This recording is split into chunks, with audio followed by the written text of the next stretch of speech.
Tudo bem? Seja muito bem-vindo para mais um Ceará Meu Negócio.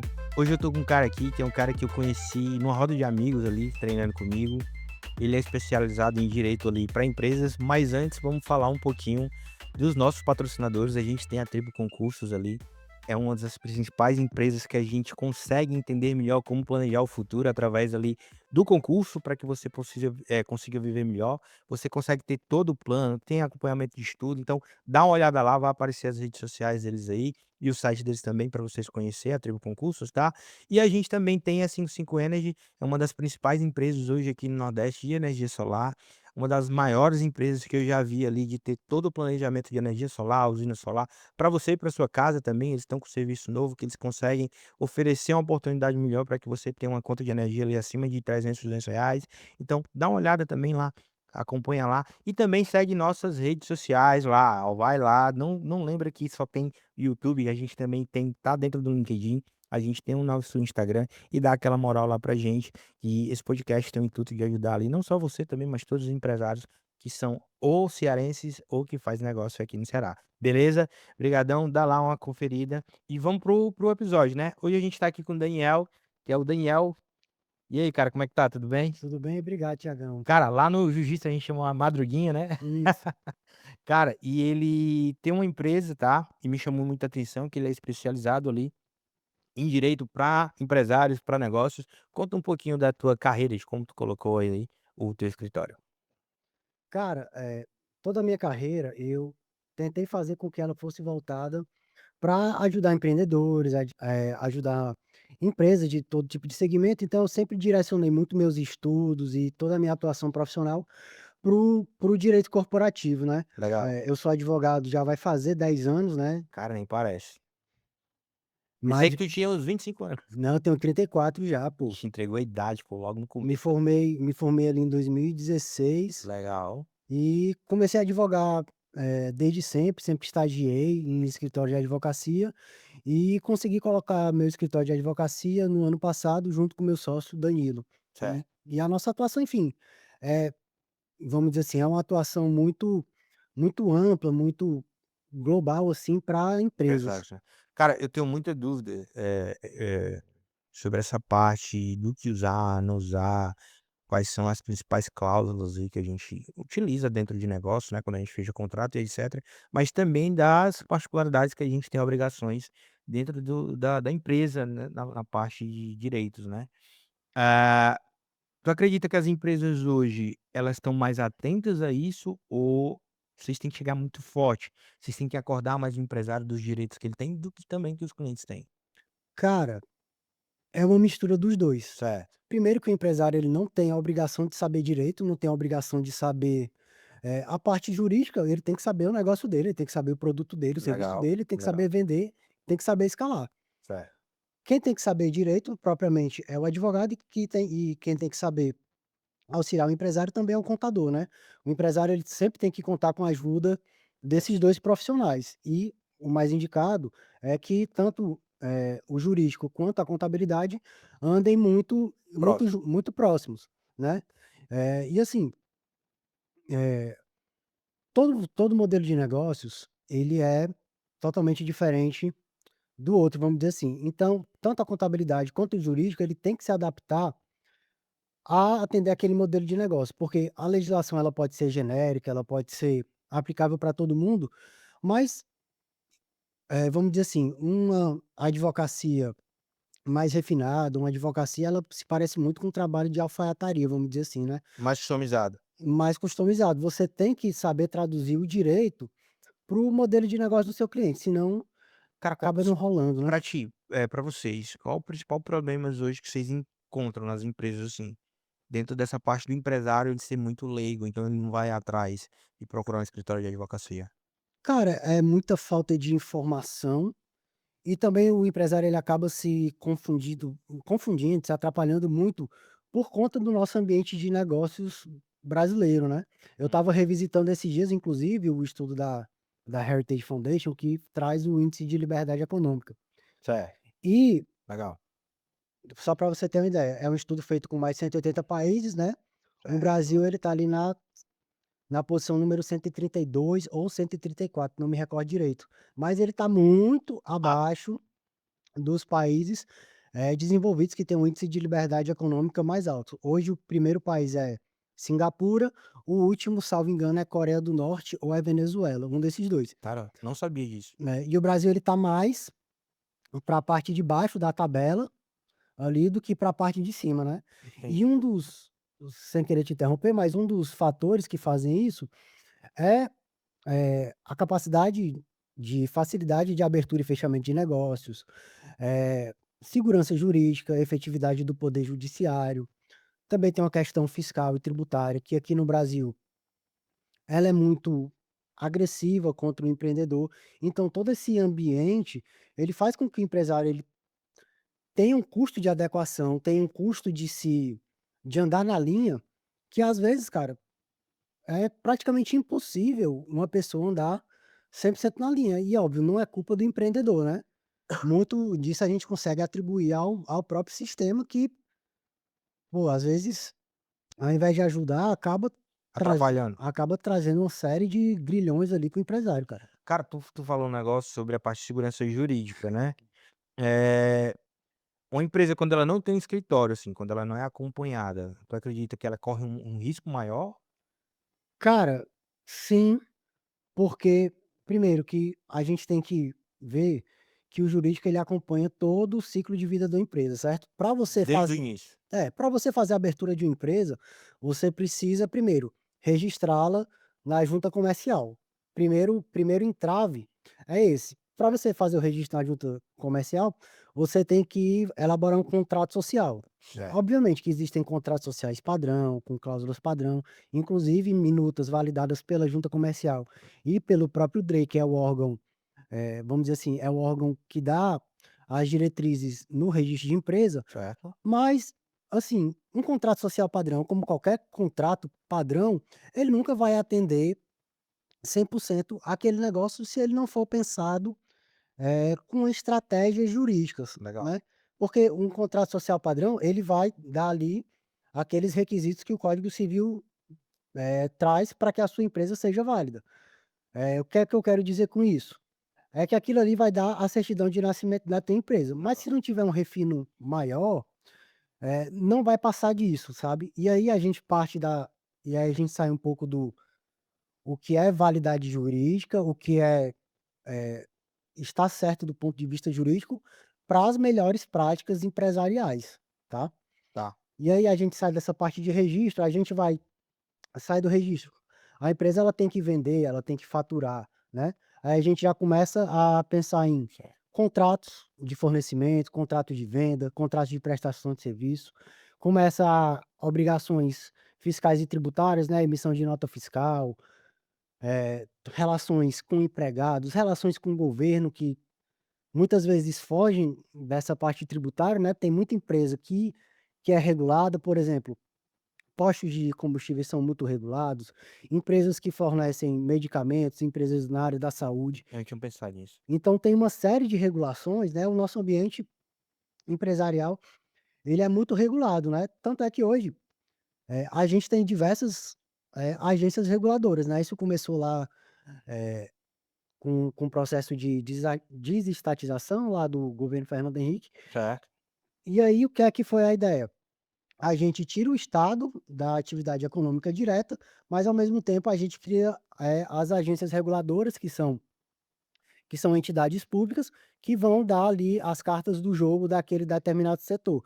Então hoje a gente tem a ANP, que é a Agência Reguladora do Setor de Petróleo, tem a ANS da saúde, tem a ANTAC do setor, marítimo, portuário, enfim, Tem vários. tem vários. E assim, é muita legislação, é muita burocracia. O empresário, se ele não tiver minimamente um apoio, Assistido, né? ele acaba sambando um pouco e não por culpa dele, né, mas porque é humanamente impossível você ter todo esse conhecimento, né. É isso que eu ia falar agora, cara, assim, meu negócio tem 8 anos hoje, né, e enfim, tem outros negócios, e antigamente eu não percebia o quanto que isso ia fazer diferença, cara. Porque pra mim era tipo assim, tem contrato, tem contador, vai vender. Sim, E não é, pô. né, a gente tem que entender que até para relação comercial também a gente tem que resguardar ambas as partes, né, o contratante e o contratado. Isso que para mim hoje é até um pouco difícil se eu não tivesse um escritório me ajudando, assim, tá. E pra indo dessa parte, tu acredita em que momento você deve procurar um escritório de advocacia, para lhe ajudar nessa parte de direito mais para empresa, assim? Tu acredita que é no início do negócio ou ela tem uma base, assim: "Thiago, se tu já tá faturando tanto, é legal tu ter já uma assessoria de direito ali para o teu negócio"? Cara, eu não vou ser pedante de dizer que todo mundo tem que procurar advogado no início do negócio, porque existe uma barreira financeira, e Gigante. quando a pessoa está começando um negócio, o que ela mais quer é começar a botar a operação para rodar e faturar, e com esse faturamento fazer novos investimentos e, enfim, mas quanto antes melhor. Principalmente porque no Brasil ainda se tem uma cultura empresarial, vamos dizer assim, de só procurar um apoio jurídico na hora do litígio, né. Sendo que esse litígio ele podia ser prevenido com a adoção de boas práticas, com a adoção de contratos mais robustos, com, procedimentos internos melhores estruturados, né. Muitos eu vou dizer assim, a maioria das ações judiciais que a gente tem no Brasil e o ambiente brasileiro, ele é muito voltado para o contencioso, Isso, é se dá verdade. muito porque, vamos dizer assim, a empresa não se preparou antes, tá. E aí eu estou falando de todo o espectro jurídico que a empresa pode estar inserida. Por exemplo, dentro ali no direito tributário, nas Tá. ações fiscais, a maioria das ações, ela se dá por descumprimento de obrigação acessória, né. Certo. Você paga o tributo ali, mas às vezes você deixa de apresentar uma declaração, você apresenta a declaração fora do prazo, ou você apresenta a declaração de uma forma que a autoridade fiscal considera inadequada. Por exemplo, no âmbito trabalhista, às vezes você faz tudo direitinho, mas você não documenta aquilo que você fez, né. Seu funcionário cumpre a jornada de trabalho dele, Legal. legal ali das 44 horas semanais, mas às vezes você não tem um controle de ponto, se a sua empresa tiver obrigada a fazer esse controle de ponto. Às vezes esse controle de ponto, é feito de uma forma mais relapsa, então a pessoa coloca aquele horário britânico que a gente diz, que são horários iguais todos os dias, né. Sim. E aí você acaba, eh, mesmo que na prática você esteja rodando bem, você não esteja fazendo mal a ninguém, vamos dizer assim, mas às vezes, a sua conformidade jurídica não acompanha a sua operação. Entendi.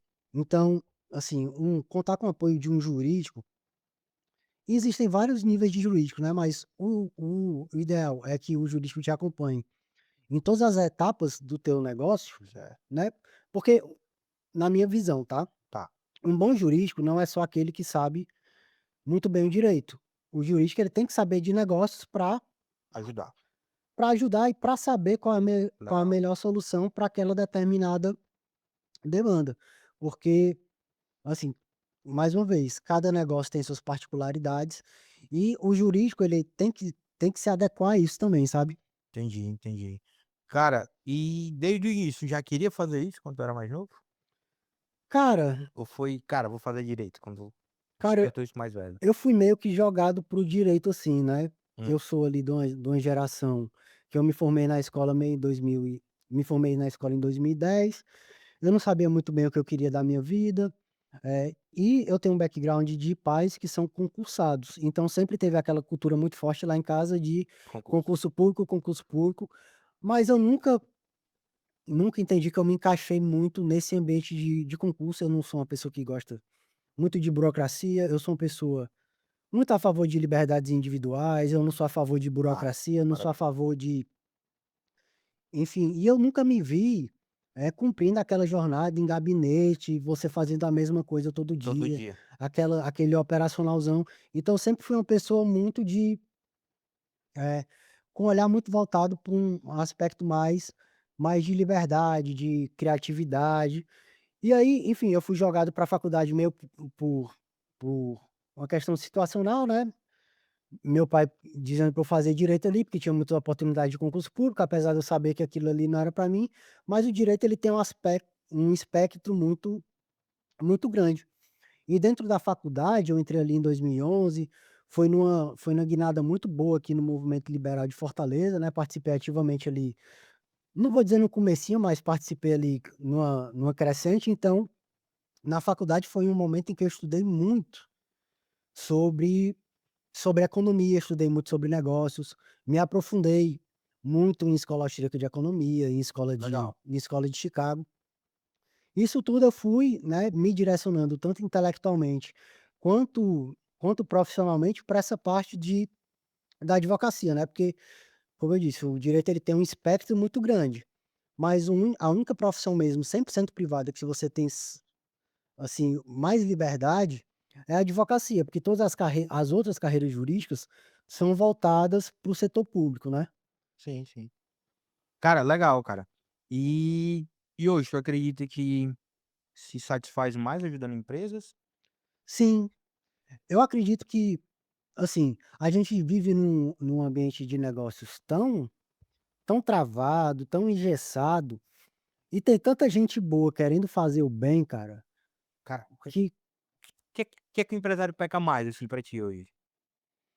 Dentro da parte jurídica? cara, eu acho que ele peca mais ao tentar fazer as coisas de qualquer jeito, ao tentar Loucura. ao tentar des a que tipo assim, a operação Hum. segue um rumo, vamos dizer assim, paralelo ao rumo do jurídico, né. O foco da operação é em você ganhar eficiência, você ganhar margem, Então, você entregar o melhor produto, você entregar o melhor serviço com o menor custo possível. E às vezes isso acaba atrapalhando processos que o jurídico poderia dar uma, não vou dizer engessar, mas ele poderia te dar mais ferramentas para você fazer aquilo de uma forma mais segura. por exemplo. Por exemplo, vamos dizer assim, você, ah, eu aqui estou na empresa do sou o Thiago, estou aqui na minha empresa e eu recebi Certo. uma proposta aqui de venda. Pô, tantos milhões aqui pela minha empresa por 30%. O que é que o Thiago vai pensar? Cara, eu preciso fechar isso aqui para amanhã. E às vezes quando a gente precisa fechar esse para amanhã, a gente acaba pulando etapas que eu vou dizer que são essenciais para a realização de um negócio desse. Por exemplo, uma due diligence do seu comprador, para ver se a pessoa que está te comprando é idônea, para ver se ele tem Ah, mas capacidade de pagamento, para ver se os sócios são pessoas idôneas, quais negócios esse pessoal já fez, com quem eles são relacionados, se eles têm capacidade de pagamento, né. Do ponto de vista contratual, quais são os instrumentos contratuais que eles estão usando para fazer a aquisição dessa participação societária. Quando vem dessa parte, se eu vou perder o controle ou não da minha empresa, quem é que vai ficar na administração, quantas pessoas eles vão botar aqui dentro do meu negócio. Isso tudo, no jurídico pode dar, vamos dizer assim, um gás a mais certo. para que o negócio flua da forma mais redonda possível, sabe. Cara, fica falando aí, vem um monte de pergunta na minha cabeça, assim. Pra ti hoje, qual é o principal desafio quando tu vê um ato relacionado de compra ali, de venda de cota de empresa? Cara, é mais uma questão de, vamos dizer assim, de saber conciliar interesses, porque nessa parte de M&A, eu diria que, sei lá, 80% é negociação e 20% é a parte ali burocrática de assinatura de memorando de entendimentos, assinatura de KPA, registro em junta comercial. Tá, mas quando vamos supor, a gente beleza, fechou, assinou, e quando essas partes não são cumpridas?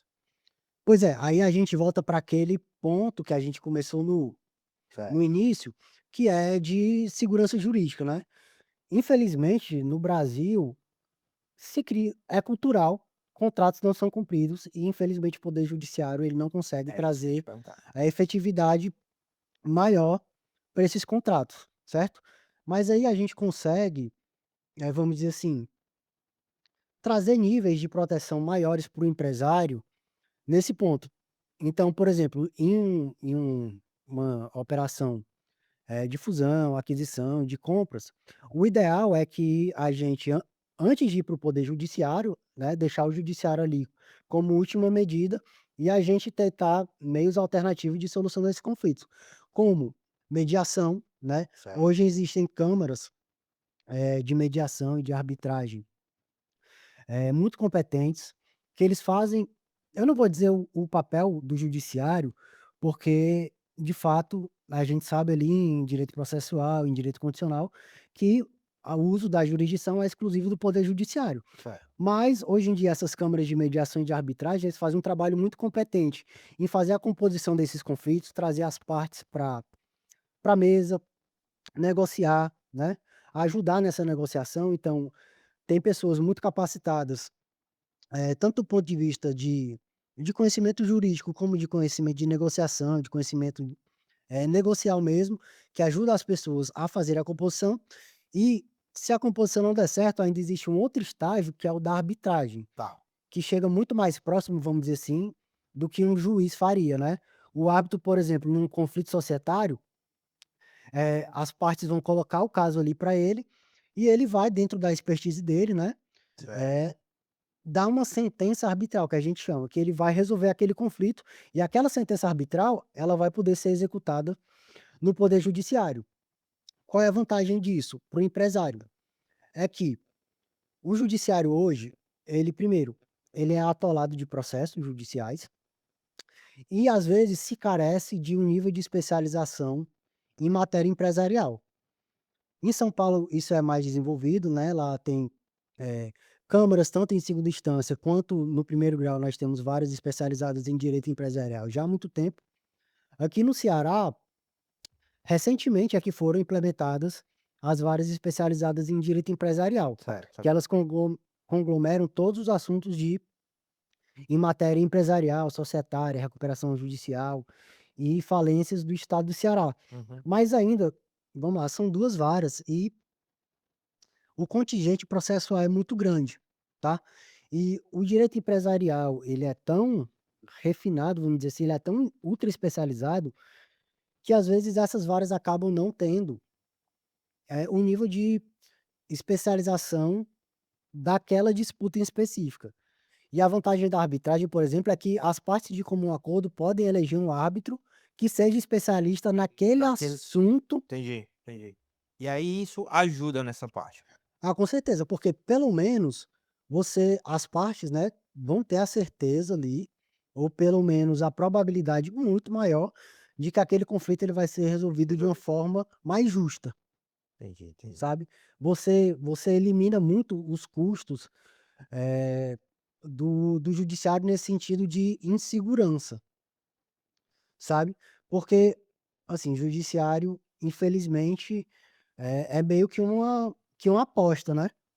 Todo processo judicial a gente não trabalha com questões de certeza, a gente trabalha com probabilidade. Então, quanto maior o nível de especialização daquele juiz, por exemplo, mais a gente tem a probabilidade de que aquele Hã. teu caso vai ser julgado de uma forma mais assertiva. Mais justo. Mas mesmo assim, todo juiz é humano e toda atividade humana é sujeita a falhas, né. O que a gente tem que fazer é tentar reduzir esse espaço de falha o máximo Eu possível. vejo também que tem muito emocional nisso, né, entre ambas as partes ali. Sim. E aí eu vejo que isso pode atrapalhar também muita coisa. Tem que ser um olhar de fora, né. Não, pois é, por isso que para cada tipo de conflito, o ideal é que seja feita, uma composição específica. Quando se envolve mais essa questão emocional, principalmente vamos pensar em uma empresa familiar, né, Tá, que são 85% das empresas do eu ia chegar país. nisso. Então invariavelmente, eh é uma questão de estatística. 85% dos conflitos vão envolver empresas familiares, que tem várias dimensões, né, você tem a dimensão da gestão da empresa, você tem a dimensão da família, daquela estrutura familiar, você tem a dimensão também da propriedade, né, daqueles ativos, daquelas cotas. Isso tudo tem que estar, vamos dizer assim, em maior consonância possível. Entendi. E quando essa parte da família começa a pesar mais, o ideal é que seja feita uma mediação entre as partes, que tenha um facilitador, que consiga trazer todo mundo para a mesa, que consiga, enfim, equilibrar esses interesses, né. Cara, quais são os erros mais comuns que dentro dessa parte de quadro societário acontece? Cara, erros mais comuns, vamos lá, eu diria que, as partes não terem um contrato social mais robusto, esse é o primeiro ponto. Capa intelectual entra dentro disso? A gente tem que dividir o capital intelectual em algumas situações, porque Certo. em sociedades empresárias limitadas, a gente não consegue, eh, Mensurar. não é que a gente não consegue mensurar, é que a gente não consegue integralizar o capital da sociedade com o capital intelectual, com Certo, serviços. certo. Então, quando a gente vai estruturar uma sociedade, por exemplo, muito voltada para capital intelectual, por exemplo, uma startup de tecnologia em que o que vale ali mesmo, além do dinheiro, além da questão de bens de capital, é o conhecimento que aquelas pessoas detêm para criar aquele software, para criar aquela inovação, Certo. tá. Nisso, o contrato social, ele se ele não for estruturado de uma forma minimamente robusta, vamos dizer assim, já começa errado daí. Segundo, que para esse tipo de relação societária, eu não vou dizer que tem que ter, porque é um documento que ele não é obrigatório do ponto de vista de exigência legal. Mas para a tua empresa ter um nível de maturidade corporativa maior, certamente você precisa de um acordo de sócios, que aí esse vai ser o documento que vai regular a relação entre os sócios, Certo. como cada sócio vai atuar na sociedade, por exemplo, quais são as atribuições de um sócio que ele vai ficar responsável pelo financeiro, um sócio que ele vai ficar, responsável pela operação, o que é que se espera desse sócio, quais são os deveres dele, quais são as obrigações dele para a sociedade, se tiver Certo. algum tipo de conflito entre os sócios, Como resolver? como resolver. No caso de um sócio querer vender a participação dele, como é que isso se resolve? Como é que eu Eu pago esse sócio? seria essa a próxima pergunta. Eu acompanhei, assim, na verdade, tinha uma empresa de amigos, que eram amigos, ainda são, não sei se ainda são amigos, mas que um dos sócios peguei e: "Cara, não quero, quero mais fazer parte, não tô, enfim, não tô satisfeito, vou vender minha parte". Uhum. E o outro sócio, ele pode não aceitar para quem ela vai vender? Ou ele pode comprar antes dela vender essa parte? Como isso funcionaria? Pronto. Por padrão legal, o Certo. sócio tem direito de preferência na aquisição de cotas, certo? Mas esse direito de preferência ele funciona assim: antes de eu vender a mercado, eu tenho necessariamente que oferecer para os sócios que já estão na empresa. Isso com o valuation da empresa. Isso com o valuation da empresa. Só que, mais uma vez, essa questão de valuation, a legislação ela não trata muito bem disso. Massa, eu ia perguntar sobre isso. Então, faz parte também de uma estruturação societária bem feita, você definir critério de apuração de haveres, né, que Sim. a gente está falando aqui de valuation, porque o critério legal, lá do Código Civil, ele diz o seguinte: na data da resolução da sociedade, faz o balanço de determinação, pega ativo menos passivo, Isso. e a diferença disso aí você paga para o sócio em 90 dias. Mas, cara, Tá. como é que eu vou pagar para um sócio em 90 dias, vamos dizer assim, uma participação societária de 30%, que às vezes pode valer 2, 3, 4 milhões. Como é que eu vou descapitalizar a empresa, caso a empresa, entenda por comprar? Ou então, como é que eu vou descapitalizar um sócio, pessoa física, nesse nível em 90 dias? Acaba sendo Irreal. irreal. E mais, esse critério de apuração de haveres, do ativo menos passivo, ele pode não refletir a realidade da empresa, né, porque o que é que ele vai pegar? Vai pegar o balanço, mas aí ele pode acabar não mensurando, por exemplo, recebíveis futuros, ele pode acabar não mensurando, vamos dizer assim, fluxo de caixa projetado. Então, é um critério errado? Não é um critério errado, ele é adequado para um determinado tipo de negócio, mas a depender da sofisticação do teu negócio, pode ser que o critério mais adequado seja, por exemplo, múltiplo de EBITDA, fluxo de caixa descontado. Isso a lei não vai trazer. O que é que vai trazer isso? Vai ser o teu contrato social Uma feito, negociação. vai ser feito no teus documentos societários, né. Nesse específico, o documento mais recomendado é o acordo de sócios, porque ele pode prever, por exemplo, uma metodologia específica de apuração de haveres, caso as partes não concordem com os haveres que foram levantados. Se leva isso para uma empresa de auditoria, pode-se levar isso para uma arbitragem, pode-se esticar o prazo para pagamento. Então, dentro dessa liberdade de negociação, aí existe um mundo que a gente pode explorar para trazer, segurança para o negócio, né, e aí a gente pensa em continuidade do negócio, e também para os sócios, para os familiares, né. Voltando para essa parte de família, por exemplo. Tá, e se o sócio majoritário disser: "Não, cara, a empresa vai fechar", e o cara: "Não, mas eu investi uma grana", aí: "Não, mas a empresa vai fechar". Pois é, aí também existem cláusulas de resolução de impasse societário, né, porque, eh, o direito societário hoje, e desde um tempo, Certo. ele é muito voltado para a proteção do sócio minoritário, certo? Ah, legal. Então, quando o sócio majoritário diz: "Vamos fechar a empresa", é assim, existem diversas formas que isso pode ocorrer, né. Pode ser por meio, vamos dizer assim, de uma venda, pode ser por meio de uma liquidação, e aí existem mecanismos jurídicos que fazem a proteção dos sócios minoritários. Por exemplo, no caso de o sócio majoritário receber uma proposta Negócio. e querer vender o negócio. Existem cláusulas que podem ser colocadas em acordo de sócio, por exemplo, que o sócio minoritário, ele tem o direito de colar, vamos dizer assim, no sócio majoritário e vender as cotas dele em conjunto, né. Entendi, entendi, pô. Cara, doideira, né. Cara, tu não se estressa não, pô, o que é que tu faz pra que é muita loucura o teu dia a dia, com várias empresas, sim, cara, pra mim é muita loucura, assim, o que é que tu faz pra desestressar? Nada. Durmo em casa. Cara, eu sou uma pessoa muito ativa, né, eu sempre fui uma pessoa muito ativa e sempre fui uma pessoa muito de esporte. Então eu me canso tanto ao longo do dia, também fisicamente, que às vezes isso acaba sendo uma válvula de escape para a própria cabeça. Então de manhã cedinho, eu vou pra academia, eu faço musculação, pra desopilar eu também escuto música pra caramba. Foi para o show agora. Fui, No meio da chuva. fui. Do Guns, né. Foi bom, cara? Cara, foi bom. Assim, foi realização de um sonho de criança, de adolescente ali, o Daniel de 14, 15 anos ali ficou muito feliz, cara, com esse show. Foi com a tua esposa. Ela gosta Eu também? fui com a minha esposa, fui com a minha sogra e fui com um primo meu, cara. Cara, e ela a galera gosta também ou só tu? A minha esposa gosta, sempre